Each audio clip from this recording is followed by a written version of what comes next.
you ended up going back to WWE, and that's when you were teamed with the Sheik. With the Sheik, yes. Well, that time, it was it was still Cold War with Iran and Russia, and Freddie Blassie was our manager. It was just perfect time to put us together. And at that time, already come from Louisiana, I was starting Russian and Sri Lanka. Vince McMahon loved that. Did you know the Sheik previously at all? Yeah, I met him in Louisiana. I was down there. Yes. Okay. That was before he really started, because in later years. Well, Sheik would come from amateur wrestling. He was Iranian champion. He was a world champion, good amateur wrestler, Olympic champion, and he was a good wrestler. And from wrestling, amateur, sometimes it's very hard to switch to become professional wrestler. Right. But she had a hard time, but he did it. He had lots of willpower to do it, so he did it. Yeah.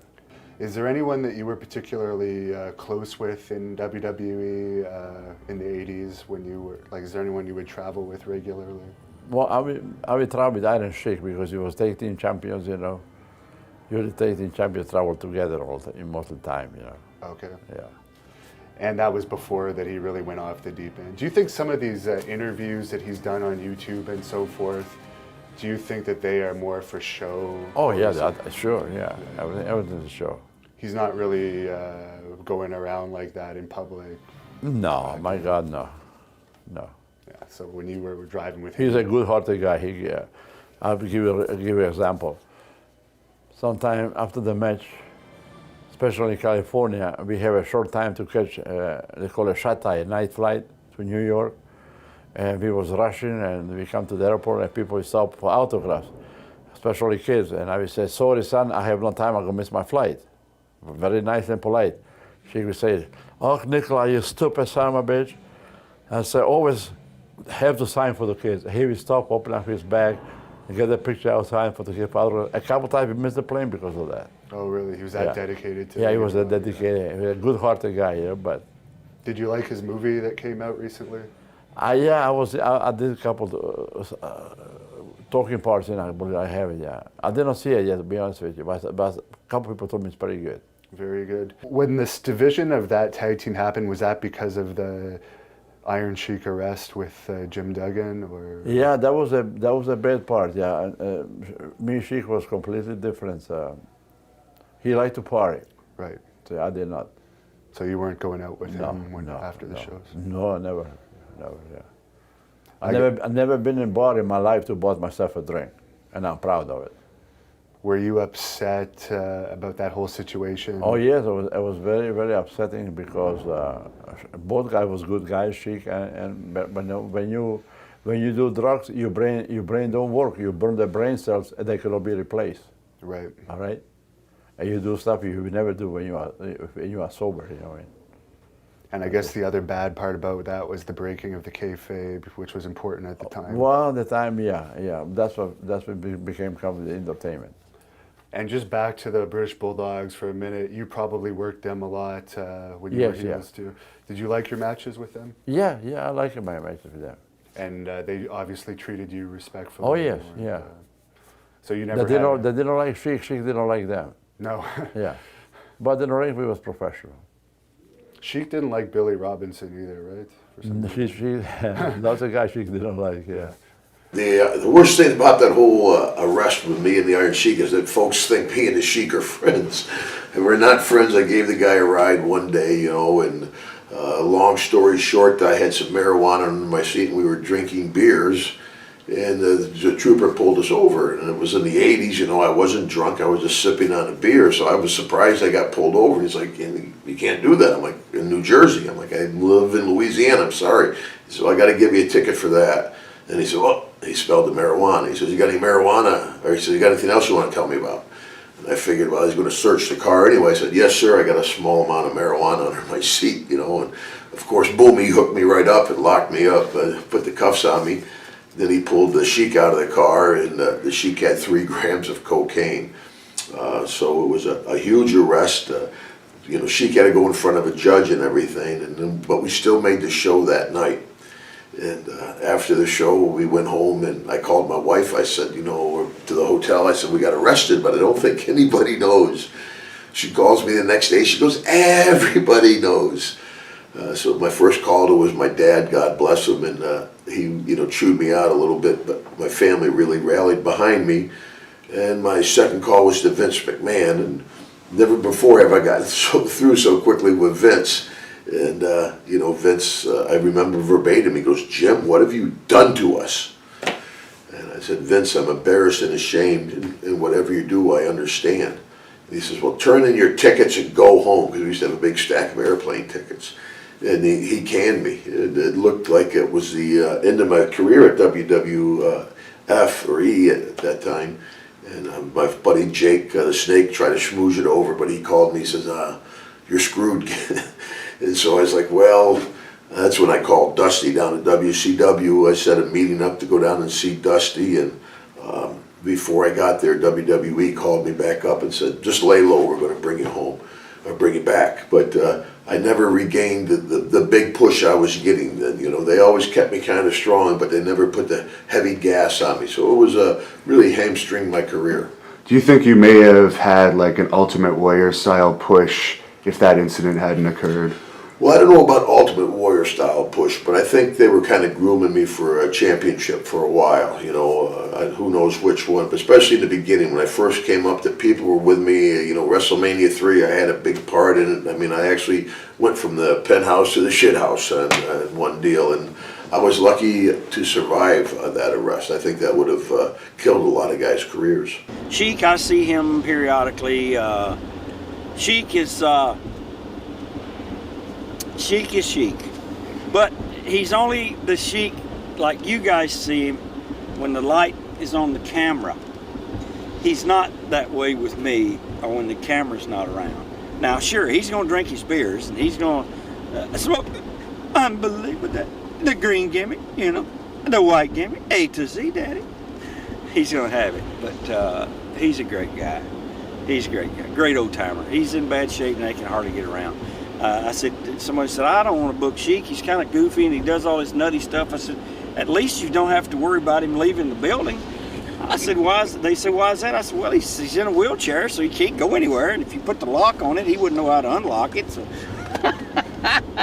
come get me! Unbelievable! Somebody! I said, "We want to move." How does he get in the ring? He doesn't do any ring work anymore. He doesn't? So No, what's he do? Just make appearances? just autographs. Yeah. No more. He never had his knees taken care of. Luke Bushwhacker told me. I called him not so long ago. I said, "How you doing?" He's great. He said, "I had my shoulder fixed. I had both my knees fixed." He said, "I feel great." And then I brought him in to do these things when my hand was broken up here in last August, and he was in great shape and was doing very well. Yeah, he was running around like a 20-year-old. Mm. Yeah. I saw some crazy footage of Sheik before. Oh, he's nuts. Crazy. He can't help it. He only does it for the camera. Okay. I'm surprised he has not been put in jail, though, because he does it in the airport. And he does it at Customs and Immigration. How he gets into the country, I don't know. But then the other question is, how does he get out? Yeah, the Iron Sheik is the funniest guy I ever met. And they gave him $150,000 when he first came to WCW, and used them twice that year. Because they didn't send him a letter, it rolled over the next year. So he worked twice for $300,000. But we were in, I believe it was Lafayette, it was someplace in Louisiana, and he was wrestling Ron Simmons, and Ron was a bull of the woods back then.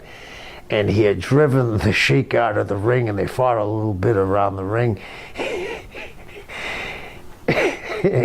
And Ron rolled back in the ring, and somehow the Sheik had stepped on a chair, and it got caught on his ankle, and he was trying to kick the chair off, and he's swearing, everybody can hear him in the building, "You jabroni," and he starts spinning around, he's spinning around like a top, trying to kick off the chair, and he falls through three rows of chairs, and he's still swearing. He comes in the ring.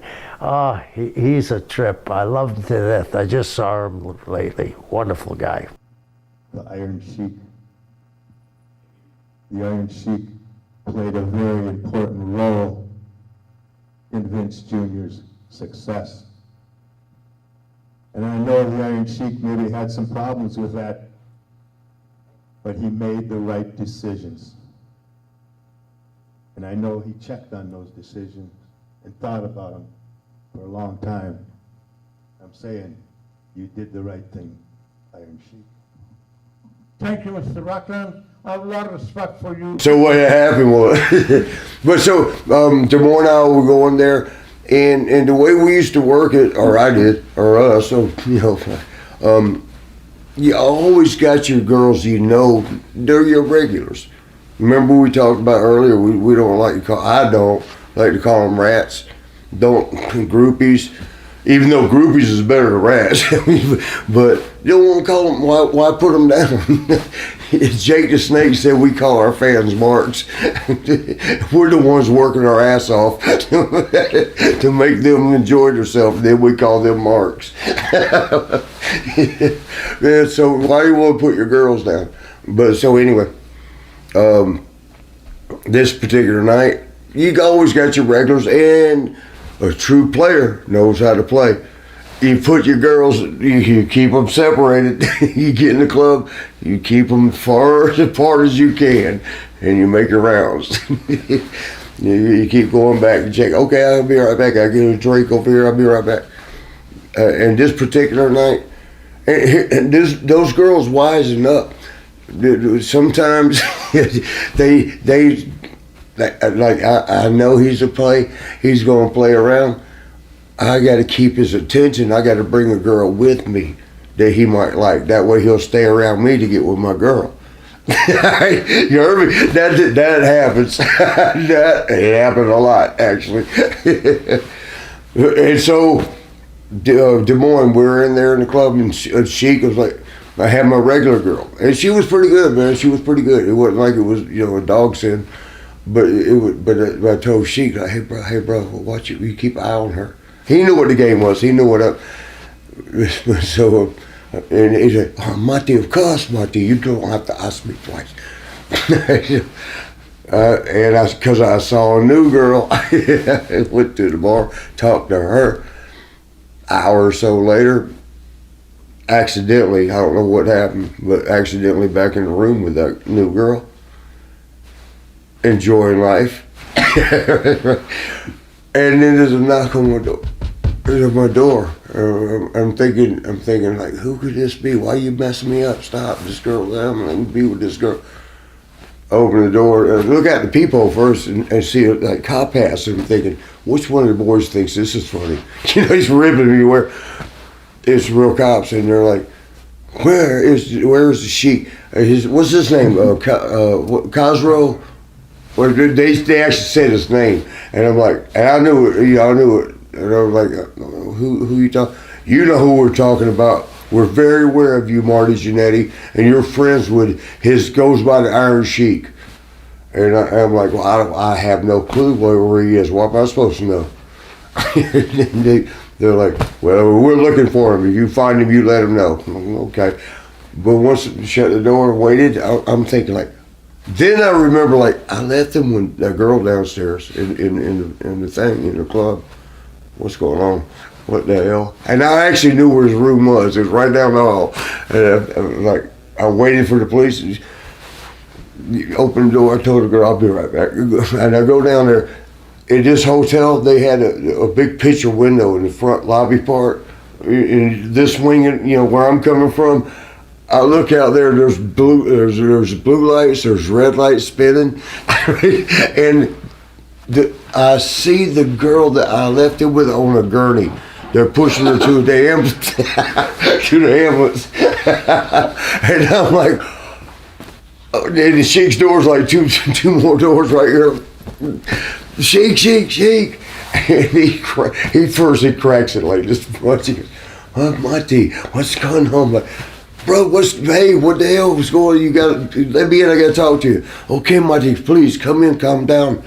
I'm like, it's not about me calming down. What's going on, man? That girl I left you with is on a gurney. Oh, Monty, sit down. Have a seat right here. Let me explain. Okay. He goes, Monty, you know how you asked me for look out for girl? I look out for girl for you, Monty. I take girl, and she was tired, Monty, so I give her a little, Monty, pick her up. I give her a little cocaine, and then she get too high, Monty, so, I give her pills, bring her down. Then she would, I give her drinks, I give her pills, and then she looked at me and she goes, oh, where Monty? And I said, oh, fuck, no disrespect, Monty, but I said, oh, fuck Monty. Then Monty give you cocaine, then Monty give you pills, then Monty give you what? Fuck Monty. And I give her short clothesline. I was like, what? Short clothesline? Monty, look right here. And I'm like, she's on a gurney out there. Monty, she moves. She not know how to work. That's Sheiky.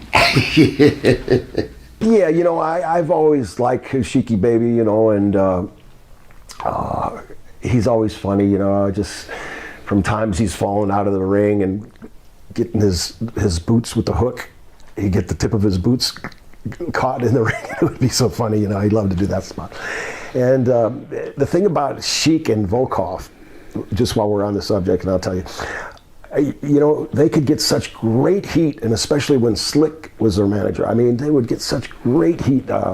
Nikolai would sing the Russian anthem, and of course the Iranian flag, and the American people weren't going to put up with that, and they would get the best heat, but it was impossible to make a comeback on them. So I'd get the hottest tag, boom, the roof would come off, and you punch them and they barely react, so you got to lay them in, and then they get mad for you potatoing them, and you say to sell them, and you go to slam them and your back goes out because you got to shoot with them to totally slam them. To give Sheik an ass bump, it's like an act of Congress, it's you give Nikolai a clothesline, and it's in 3 stages. It's down to one knee, and then to his elbow, and then to his back. It's then you got to pick him up when you should never have to pick up a heel. But Sheik used to like to shoot a little bit, and being an amateur wrestler and then learning the art of hooking before hooking was cool, jiu-jitsu, that's all they taught us. We'd work out with submission wrestling. Submission wrestling, exactly. And from Carl Gotch, who was a tremendous submission wrestler, Hero was a tremendous submission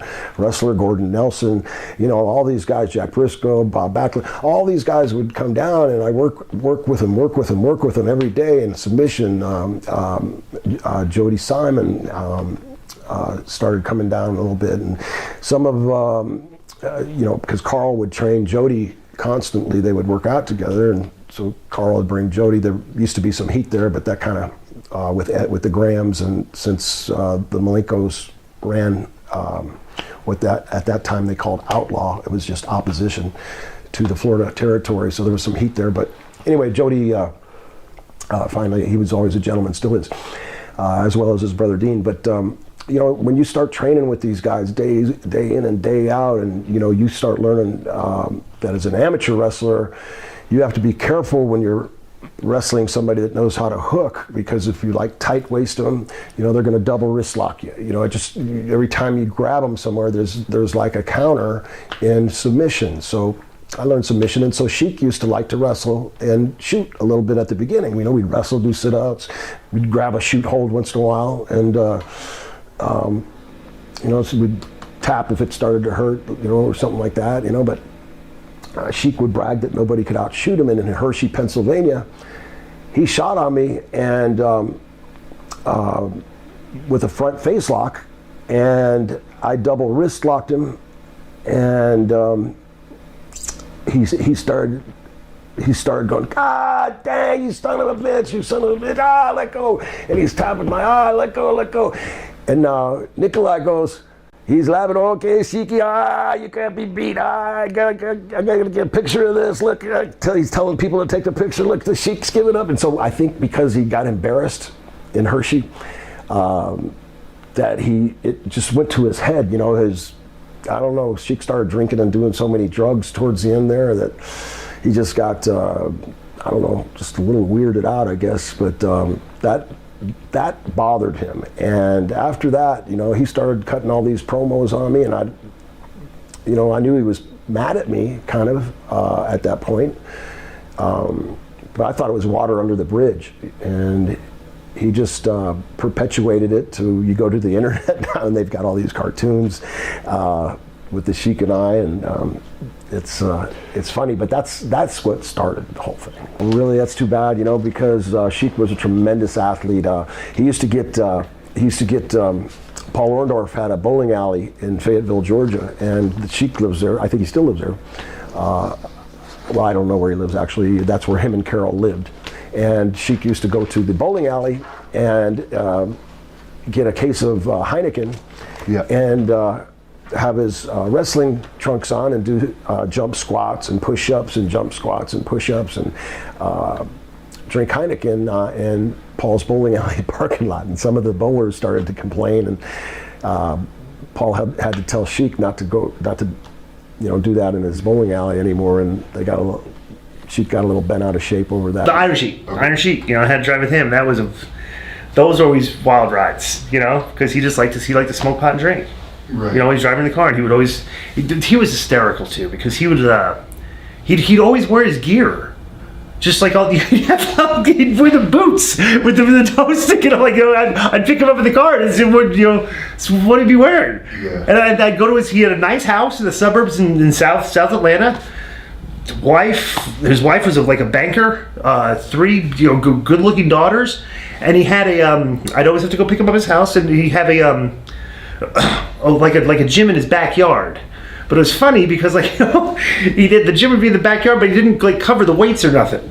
So all the equipment was all rusty. Because it get rained on it, but he'd be out there working out, and I'd come pick him up. Hey, ready to go? Sheik, sure. He'd be doing bench press and stuff, and we would always have to go. The first thing we'd do, we have to go to the liquor store, and he would buy a how would I put this? Like the largest amount of liquor, whatever it was, that you could buy for the cheapest price. Per fluid ounce, you would get these bottles like Mad Dog, which is like the worst liquor you could drink. These big bottles of it, and he would just drink and smoke pot, on the drive, and I didn't do that. I'm the green guy driving around, but it was funny. We'd always drive Atlanta to Birmingham, and what was this place called? Metter, Alabama, or something like that. It's a town, Moultrie, Alabama. Okay, and Moultrie, Alabama was you drive due west out of Atlanta, and then straight north to Moultrie into Birmingham. You go to Birmingham, right?